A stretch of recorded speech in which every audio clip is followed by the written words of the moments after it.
Salam la famille, c'est Chronique d'Atlas, j'espère que vous allez bien. Bon, j'ai envie de vous dire, c'était un petit peu prévisible. On pouvait s'y attendre. Et moi, j'ai juste envie de répondre à ceux qui me disaient, sur mon avant-dernière vidéo, quand je parlais du Barça et quand j'exprimais un petit peu mes craintes par rapport à cette saison et surtout par rapport à ce début de saison, il y en a beaucoup qui me disaient, ouais, t'es un petit peu trop pessimiste, ouais, Chronique, t'es trop pessimiste, etc. Mais regardez, c'est exactement ce que je décrivais dans cette vidéo-là. Cette fameuse crainte de voir les recrues un petit peu tarder à s'adapter au jeu du Barça, au jeu de Xavi. Cette crainte aussi de voir ces différents joueurs avoir une bonne cohésion et avoir surtout des automatismes entre eux. Surtout sur le plan défensif. On a vraiment vu que défensivement, même s'il y avait de la qualité, même si individuellement les joueurs qui ont joué en défense, comme Araujo, comme Christensen, etc., qui sont vraiment des très bons joueurs individuellement sur le plan défensif, mais au niveau collectif, au niveau des automatismes, au niveau de la défense et de l'organisation défensive, là c'était compliqué. Là c'était vraiment compliqué de voir une solidité à laquelle on peut s'attendre d'une équipe comme le Barça, d'une équipe aussi ambitieuse que le Barça. Je pense qu'on a encore des choses à faire, je pense qu'on a encore des choses à améliorer. Et puis c'est prévisible, encore une fois, fallait s'y attendre et c'est tout à fait normal, j'ai envie de vous dire. Donc à un moment donné, on sait qu'on n'est pas sur FIFA, on sait que c'est pas parce que tu vas recruter tel et tel joueur qui peuvent être très bons de manière individuelle, c'est pas pour autant que directement tu vas claquer des doigts, premier match de championnat, premier match officiel, directement tu vas imposer ton rythme, directement tu vas écraser toutes les équipes que tu vas affronter. C'est pas comme ça que ça marche. C'est pas du tout comme ça que ça marche. Le Barça va tarder un petit peu avant de prendre son rythme de croisière. C'est tout à fait normal, c'est tout à fait logique, c'est tout à fait prévisible. Il va falloir attendre un certain temps avant de voir ce Barça qui aura à un moment donné ou l'autre une certaine qualité, une certaine tendance à se montrer beaucoup plus performant que sur les saisons précédentes. Mais la question, ça va être quand. Et c'est là où va se retrouver tout l'enjeu de la saison catalane, de la saison des Catalans plutôt. C'est là où va se retrouver tout l'enjeu en fait, parce que quand on va savoir le moment où le Barça va prendre ce rythme de croisière, quand on va savoir vraiment quand la mayonnaise va prendre avec ses différentes recrues, là à ce moment-là tu pourras éventuellement parler de victoire en Ligue des Champions, de potentielle victoire en Liga, etc. Mais là on n'y est toujours pas. Là quand on voit sur ce match avec Lewandowski qui a encore du mal à être en bon timing sur ses appels, même sur des fois des bons centres qui lui sont bien ajustés, souvent Lewandowski qui est un petit peu trop avancé pour bien ajuster cette tête, c'est compliqué, c'est là où ça montre un petit peu ces automatismes qui ont du mal à prendre en place. Alors c'est vrai qu'il y a des bonnes choses d'un côté. Encore une fois, la doublette Rafinha-Dembélé, elle montrait des choses intéressantes. Franchement, elle montrait vraiment des choses super intéressantes. Il y avait des petites combinaisons qui étaient pas mal, même si c'était pas aussi efficace comme on pouvait le voir dans ces matchs de préparation. Mais malgré tout, franchement, il y avait des choses intéressantes. D'ailleurs, quand je vous parle d'intégration, il y a juste une chose qui est représentative de la situation. Il suffit juste de voir un petit peu la différence entre les matchs des différentes recrues et les matchs des joueurs qui étaient déjà au club la saison dernière. Quand on voit le match par exemple d'Ansu Fati ou de Dembélé qui était vraiment très bon, Dembélé a vraiment fait un bon match, un vrai bon match d'ailleurs. Vraiment, comme je vous le disais, sur ses centres, sur ses capacités à trouver en retrait Rafinha par moment. Non, il a vraiment proposé des choses intéressantes.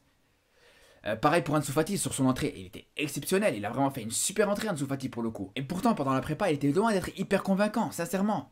C'est pas qu'il était mauvais non plus, mais voilà, tu savais que il était pas non plus au-dessus du lot comme on pouvait le voir il y a quelques temps en Liga, la saison dernière par exemple. Mais là vraiment, Ansu Fati, sur son entrée, vraiment, ça se rapprochait beaucoup du Ansu Fati de la saison dernière, sur les quelques matchs où il a pu être efficace, sur les quelques matchs où il a vraiment su être performant. Mais là, voilà, il suffit juste de voir la différence entre ces joueurs-là qui ont joué, qui étaient déjà présents depuis quelques années au Barça, comme Ansu Fati encore une fois ou Dembélé, et ces recrues comme Kessié, comme Rafinha, comme Lewandowski. Là, la différence de prestation, la différence dans les performances, elle est totalement flagrante. C'est sûr qu'on s'attend beaucoup plus de la part de ces joueurs-là, de ces trois recrues-là par exemple. Mais après voilà, je pense que malgré tout, sincèrement, même si leur match n'était pas exceptionnel, il y avait quand même des choses intéressantes dans ce qu'ils ont proposé. Il y avait des choses qui étaient pas mal. Et c'était pas non plus mauvais. C'était pas non plus catastrophique. Mais voilà, c'est sûr qu'on s'attend plus. Et des fois, comme je vous disais, ça se joue à des secondes. Des fois, l'appel, il était bon, mais il était un petit peu trop tôt ou un petit peu trop tard. De la part de Lewandowski, par exemple. Après, ce que je peux personnellement reprocher à Rafinha pour le coup, je trouve que des fois, il en faisait un petit peu trop avec le ballon. Il en faisait un petit peu trop d'ailleurs sur la dernière action qu'il a avant de sortir, sur le dernier ballon qu'il touche avant que Xavi le sorte. Voilà, même si au final il gagne la faute, mais juste avant, voilà, il en fait un petit peu trop. Il n'a pas de solution, mais il essaie de provoquer, de forcer les choses en face de 3 ou 4 joueurs. Mais ça arrivait un petit peu trop souvent dans le match qu'ils forçaient les choses et qu'ils perdaient le ballon en tentant des dribbles qui étaient un petit peu difficiles. Mais après, c'est logique, ça reste un petit peu logique. C'est pour ça que pour le coup, on va pas lui tomber dessus directement par rapport à ça. Parce que pour un premier match où t'as pas forcément de repères en Liga, que tu connais pas encore très bien ton équipe, que t'as pas encore tous les automatismes nécessaires, c'est normal que la valeur sûre, ça va être les différences individuelles. C'est pour ça que pour un premier match, c'est pas problématique. Mais c'est sûr que sur le long terme, sur toute la saison, si tu vois ça, à chaque fois ça peut commencer à devenir compliqué. Par contre, pour ce premier match de la saison, j'ai envie de dire une chose, et franchement, c'est hyper important. Je pense qu'il y a eu quand même des erreurs d'arbitrage, des petites erreurs d'arbitrage. J'en parle pas beaucoup, franchement, c'est très rare que j'en parle. Et là, si j'en parle, c'est même pas pour chercher des excuses par rapport à ce résultat, loin de là. Mais quand on voit donc le potentiel penalty sur Lewandowski, même si c'est très léger, quand on voit surtout l'arbitre qui siffle à mi-temps alors que Rafinha il a le ballon dans la surface adverse, c'est du jamais vu, j'avais absolument jamais vu ça. Franchement, j'ai envie de vous dire, il n'y a pas de problème, franchement, avec plaisir. Et c'est vrai que c'est très grave de voir comme ça un arbitre qui siffle une fin de match comme ça, en pleine action, alors que comme je vous disais, le joueur, il était dans la surface adverse, il était sur le point de tirer, c'est du jamais vu. On n'est pas au basket, frérot. On n'est pas au basket où t'as le chrono qui s'arrête et que tu tentes un 3 points sur le buzzer, c'est pas comme ça que ça marche. Mais bon, je vous dis, c'est même pas grave. Mais ce que j'ai envie de vous dire, c'est qu'il faudra pas venir nous dire dans 2-3 mois, si l'arbitre donne une faute qui avantage le Barça, nous dire, ouais, regardez, le Barça il est avantagé par l'arbitrage.